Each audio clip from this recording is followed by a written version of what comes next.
Seorang bocah mendatangi rumah kakeknya. Untuk pertama kalinya dia melihat tantenya di sana.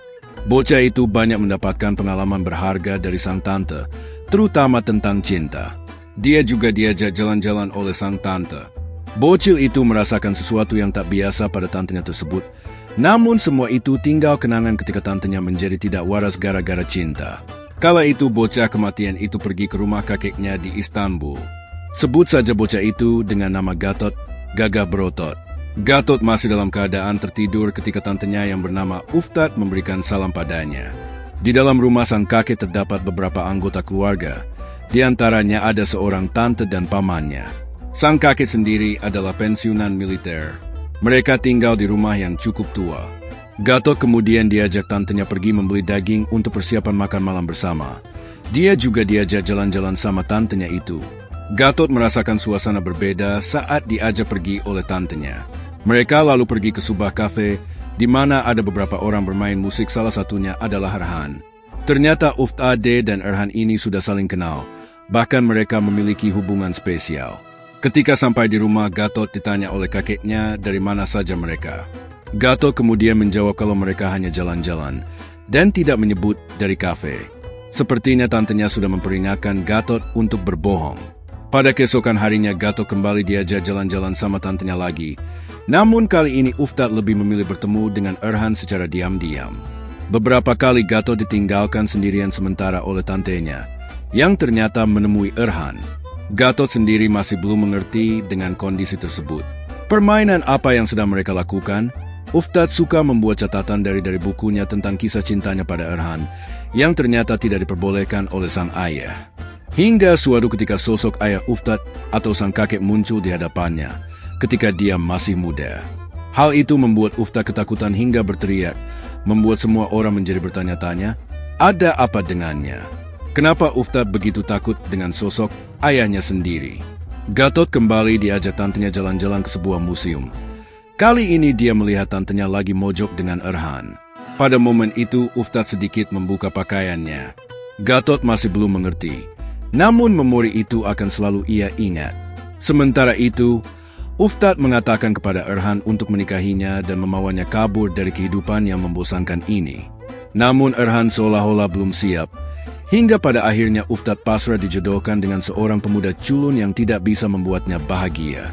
Pernikahan itu tidak bertahan lama, meski menghasilkan satu orang anak, namun pada akhirnya mereka bercerai. Uftat kembali ke rumah ayahnya untuk sementara. Dia akan tinggal lagi di sana.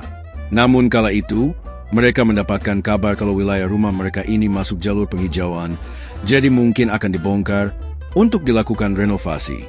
Entah apa yang harus mereka lakukan. Tak lama saudara laki-laki Uftade datang dari Jerman. Kembali pada mereka, rumah itu akan dibongkar. Jadi mereka akan pindah ke wilayah dekat dengan pantai. Rumahnya lebih modern. Semua itu berkat pria bernama Sulaiman. Dia memberikan rumah itu pada mereka. Tapi sepertinya Sulaiman memiliki maksud tertentu. Ya tentu saja tujuannya adalah Uftat, jadi Sulaiman ini ingin menikahi Uftat.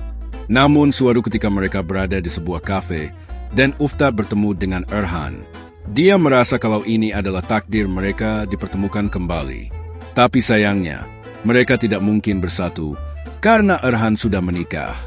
Gara-gara kelakuan Uftat, sang kakek jadi kesal, karena mengejar-kejar suami orang. Suatu ketika saat berada di rumah, datanglah Sulaiman yang menyatakan perasaan dan cinta kepada Uftat. Bahkan dia ingin main dengannya.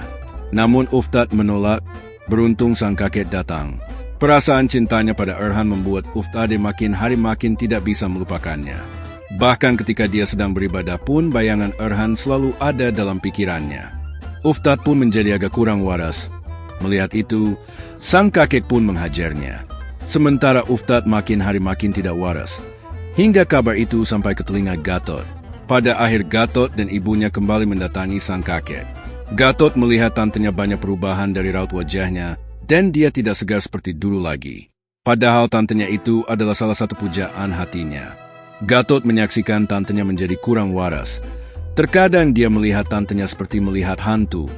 Uftat bilang kalau sosok sang kakek ketika muda muncul dan ingin memperkodoknya. Namun orang-orang tidak percaya perkataan Uftat. Uniknya hanya Gatot yang bisa merasakan, bahkan melihat sosok tersebut, dan benar saja, ketika malam umur melihat ada sosok kakeknya saat muda bersiap memperkodok tantenya. Apakah ini terjadi saat masa lalu? Mungkin saja Ufta ketakutan gara-gara ini. Puncaknya Gatot kesal ketika melihat ibunya dan tantenya bertengkar. Gatot kesal pada tantenya, hingga suatu malam Uftat mendengar suara panggilan dari Erhan di tengah jalan. Ufta kemudian menghampirinya, dan ia tertabrak oleh truk hingga tewas. Sosok Uftat akan menjadi kenangan yang indah bagi Gatot. Tantenya adalah salah satu wanita terindah yang ingin ia miliki, namun sayang kini dia telah tiada. Meski Gatot sudah dewasa, kenangan itu masih tetap ada.